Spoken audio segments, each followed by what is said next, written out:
Hi, I'm Stephen Hand. Today we're shooting 18 metres with a Recurve. So this is a Fivix Argon X. I'm shooting velated limbs, 36 pounds. I'm shooting Pandarus.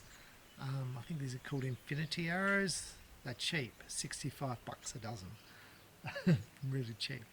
We're going to discuss also where I'm up to in the shooting. So I'm 4 months out of heart surgery now. I've been shooting for about 4 weeks, and I've built up my strength from about 20 pounds to 36 pounds on a recurve, from 12 pounds on a recurve on a compound to 44 pounds on a compound, and it still hurts in my chest here. Okay, so my boobs still hurt and the middle still hurts. But we're building it up. I've still got the lung issues, lung clot problems.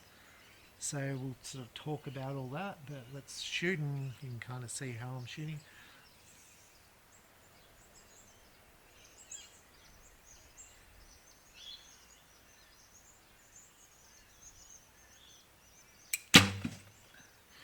Now, I'm going to just talk a bit about shooting. It gets back. If you want to be good, you got to shoot all the time. One of the young boys from, I was going to say from my club, but sort of comes into my shop all the time. He's shooting, he told me, 1,100 arrows a week. Originally I was like, oh yeah, I do that, but I did the maths completely wrong, even though I've got a maths degree. I was like, I don't do anywhere near that. So I'm like, I've got to work harder. And this is one of the things, if you train with people, or if you've got people in the club who are training, it pushes you to train. It's like having a friend who you go to the gym with. It encourages you to go to the gym, because if he's turning up, then you better turn up.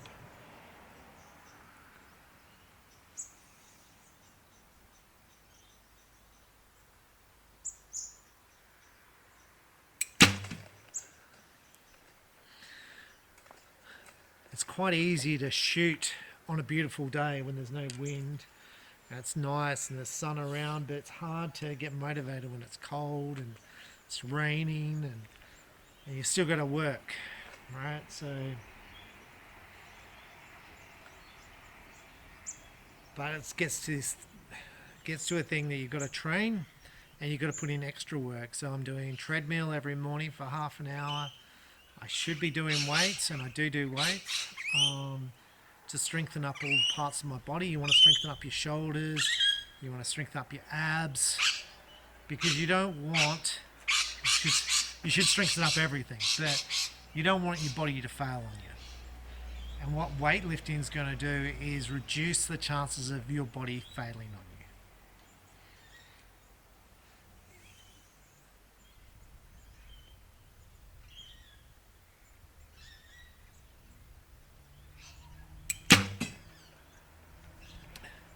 When I used to go to the gym, I had a personal trainer. I had a few personal trainers, and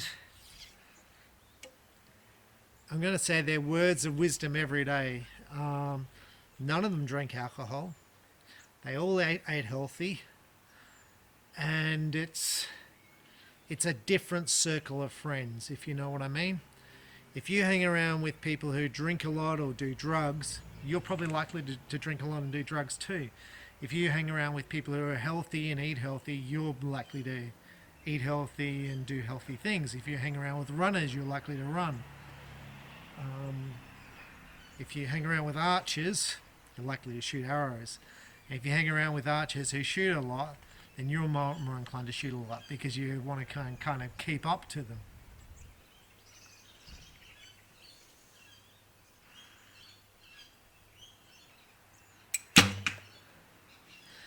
As a result, if you get excellence in an area, you generally find there's a whole bunch of archers who are good in that area because they're aspiring or they're training like the other people to be good.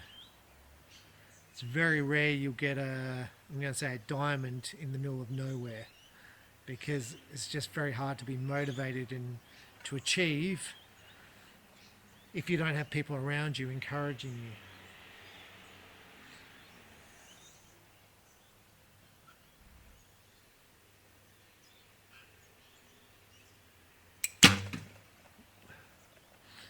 Okay, so I'm going to talk about form and stuff.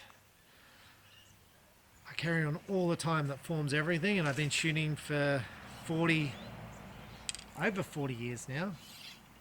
Still working on it. Like, I'm working on keeping this shoulder down, keeping this arm sort of solid. I don't know where it is now, but I kind of want it up there. I'm trying to work on, I'm finding it really hard to feel my back muscles because of the pain in my chest. I'm working on trying to get this release clean. I, like 2 or 3 days ago, I was starting to lean back on my heels instead of leaning forward. Just because I was having trouble to get through the clicker, I'm kind of pulling and I'm sort of leaning back. So it changes the position on the target. I was changing my grip position. There's so much you can do wrong.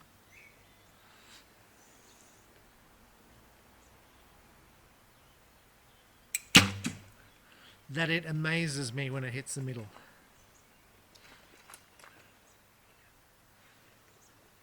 Which is why when I have customers who go, oh, I've been shooting for whatever, and I'm like, I just go, it's an amazing thing to think you can put this arrow in that little dot at a certain distance. It's like, how does that happen? It's crazy. It's even harder with a recurve than a compound, but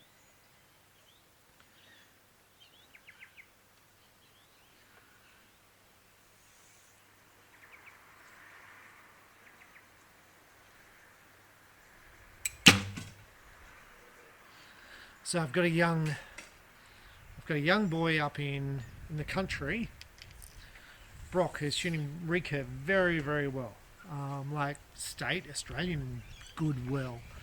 And it's going to be a question for him whether he shoots in an age group, in his age group, or shoots in a higher age group, or actually shoots against the men.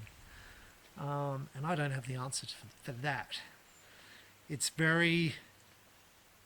to shoot against the men and set your standards at beating the men. Like, can he beat me? Can he beat, another person at club? How many of the men can he beat? And let's say he gets beaten by me. Then the next stepping stone is to beat me. And so he'll have to train so much harder than to achieve that goal. It's like you have little steps that you've got to jump over.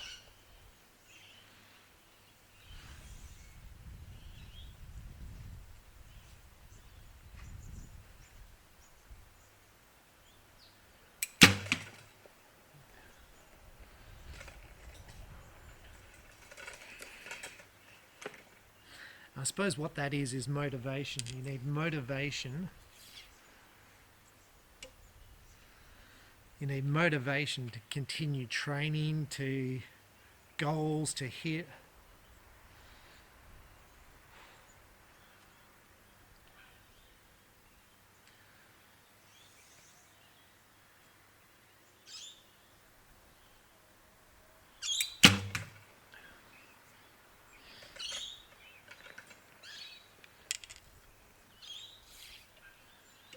Which is why I often recommend people who come to the shop to go to a club.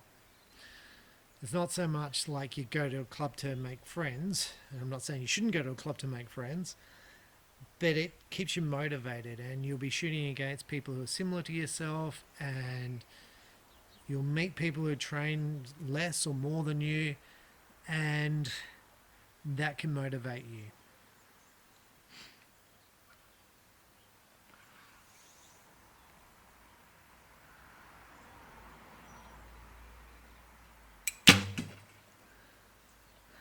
And at the end of the day, you're competing against one person, which is yourself. Doesn't matter whether he can beat me or not. It's the thing is, can he beat his own scores? But in doing so, you've got to have like these little markers. It's like playing a video game, in my view. Different levels you've got to jump on. and jump to get to the next level.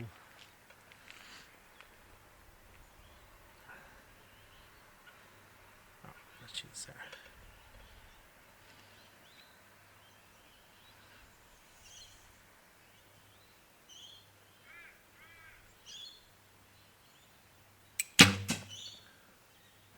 Because in a club, when you're in a club, there'll be some people who will be annoyed if you're a good archer because they want to be the best archer. But most people will celebrate your success and encourage you. Most decent people. Don't get me wrong, there's plenty of people there who will complain and whatever, but most people will encourage you to train and to get better and stuff.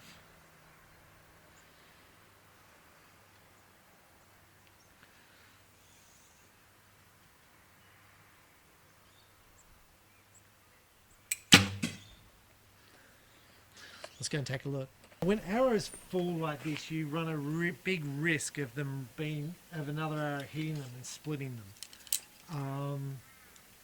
Look, overall I'm pretty happy with that. Most of them are in the gold.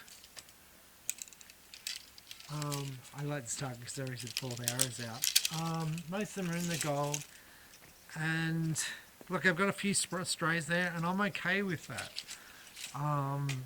because I'm not physically at 100%, and my shooting's not at 100%, but the majority of the arrows are in the gold, so I'm more than happy with that. So let's just keep going. And when you shoot, I'm currently shooting about 10 arrows, 11 arrows in an end. And the reason I do that is I don't want to get to a club and start fatiguing at 5th and 6th arrow, which is what I did when I first started shooting recurve. And when I first came back, I was shooting like 3 arrow ends. From surgery, I started shooting 3 arrow ends, and I'd only shoot a few ends, where I've been building up the number of arrows and building up how many arrows I shoot. And then you get to a point where, do I increase my poundage again?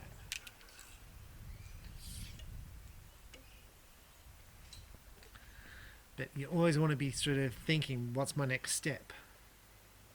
Like, those shots didn't feel too bad, I didn't feel shaky, form felt okay. Not 100%, and I'm not even looking at 100%, but it's in the vicinity, and that's what you got to think. Are things going alright? Is my shoulder, is my form feeling okay? Is the release feeling okay? Doesn't matter if it's 100%. Never be hard on yourself. Just look for areas to improve.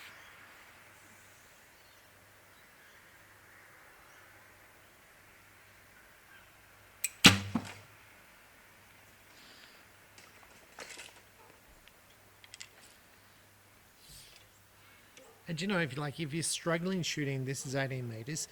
If you're struggling shooting 18 meters, shoot closer. Shoot 10 meters, shoot 5 meters. I had an Australian champion, and he used to shoot 5 meters in his garage because you're building strength.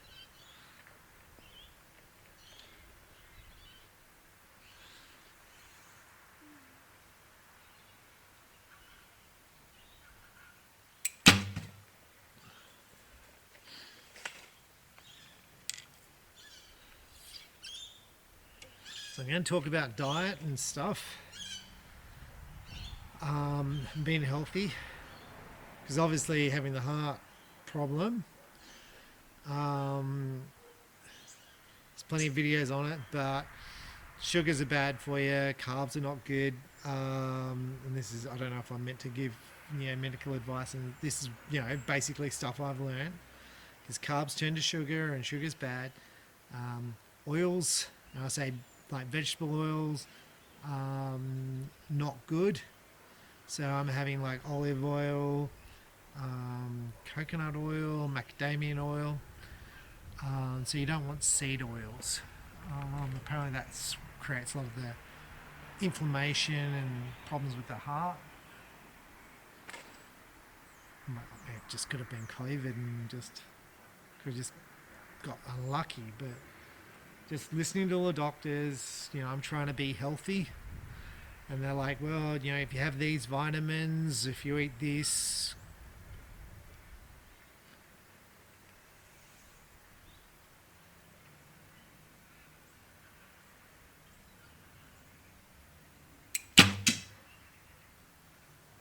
guess that was a knock.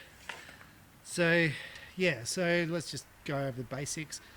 Look, should be variety, vegetables and stuff, fish, protein in your diet.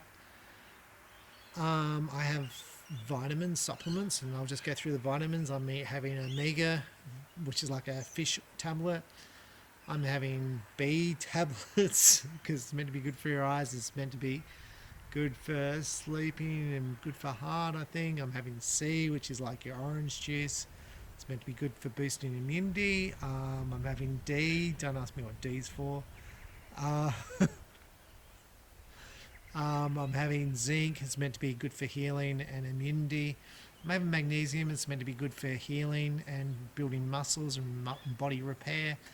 I'm having K2, which is meant to reduce the build-up of things like plaque in your arteries. I just feel like I'm a shaking mess with vitamins. CQ10, which is meant to be good for your heart. I'm having probiotic tablets, which is meant to be good for your gut. They say everything's linked to your gut, and so the more variety of food you consume in your stomach, the more things your gut has, the more little whatever it is your gut has, so the healthier you are. That's what they say.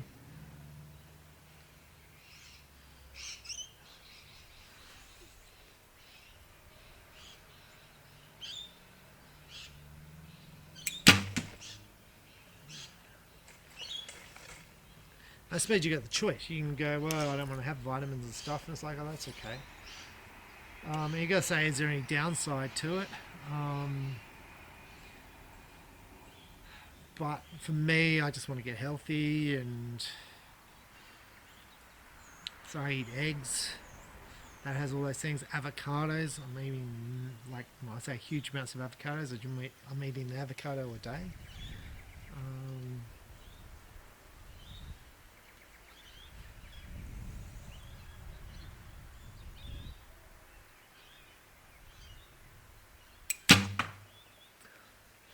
Because at the end of this, when this is all healed up, I want to be stronger, fitter, and better than I was before.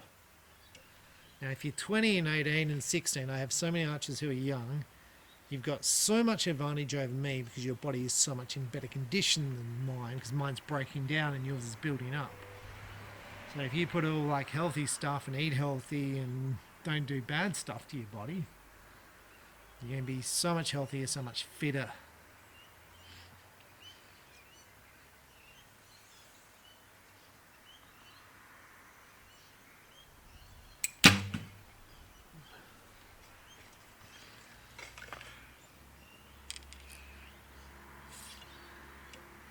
It really strikes home.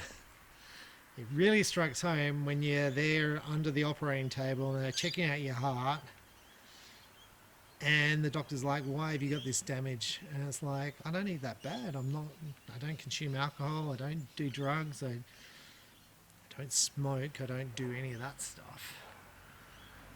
And yet I've still got damage. I couldn't imagine like being the other way. It was like, yeah, I smoke. I do all this really bad stuff, and that's why I got the damage. I think the doctor would just go, oh, well.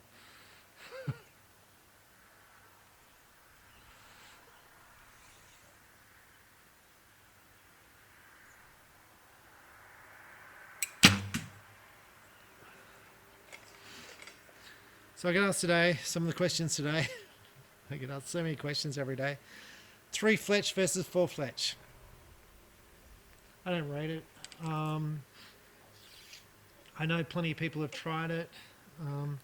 Look, the purpose of a vane is to stabilise the arrow. The arrow should be coming out of the bow tuned, so really you should require minimal vanes. If you're shooting recurve and you do a bad shot, then you obviously need vanes to straighten up, and that's the whole argument for feathers and for longer vanes for a recurve, and that's why I suspect I shot better with plastic long vanes on the recurve like last year when I was first doing these reviews. I was noticeably better with plastic vanes and longer, thinner plastic vanes than like spin wings. And now I've shot my best scores with spin wings. It could be the fact that I can stick them on now with the wing thing jig, and before I was putting them on by hand and getting all the angles wrong. But I think my form's probably improved a bit.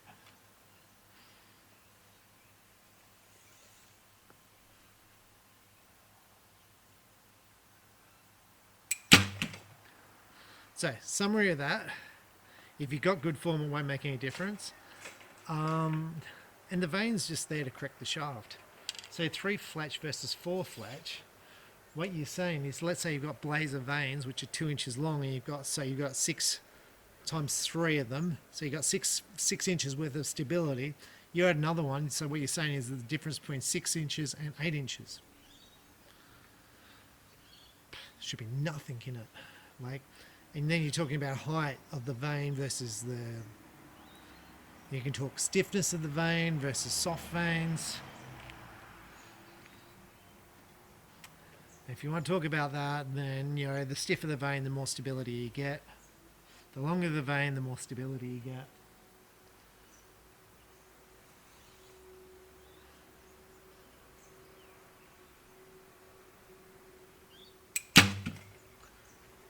My understanding is, like, these are spin wings, but these don't even start spinning for a fair way out of the bow, so you're really not getting the advantage for indoor of the spin vane. So, and some of the arrows who make, some of the arrow manufacturers who make spin wings have the really long ones for indoor, so you get more stability. But I just prefer the one arrow to do everything, so it makes my life simpler.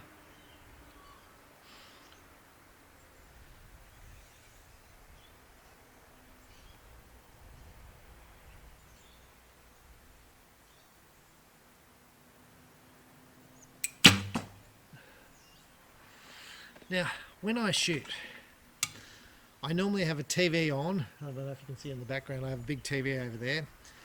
And I run like YouTube videos just on various things.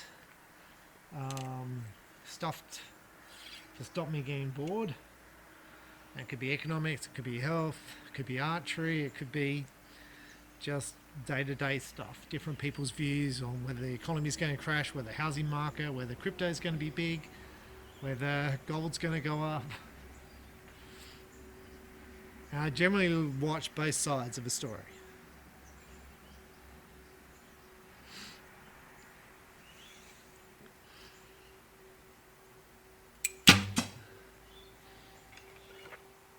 So I was going there yesterday, I think it was yesterday anyway. He's like, Bitcoin's going to go to $1 million. Okay. Maybe it will, maybe it won't. There's another guy who says it's going to go to 0, so I'm like, okay.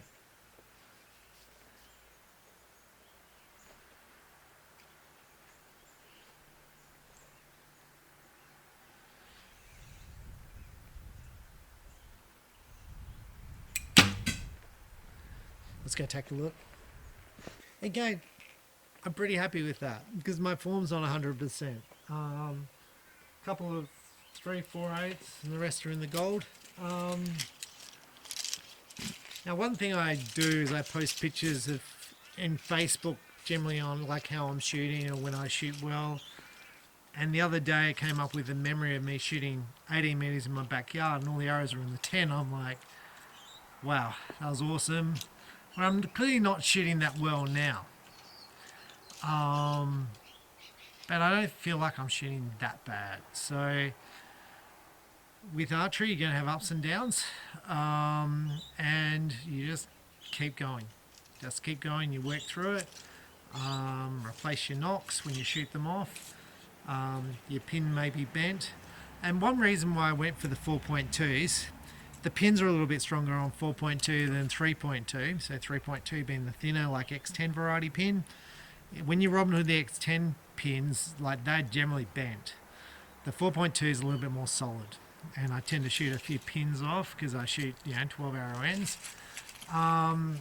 So yeah, they're a little bit solid, so they save me replacing pins that are $1 each.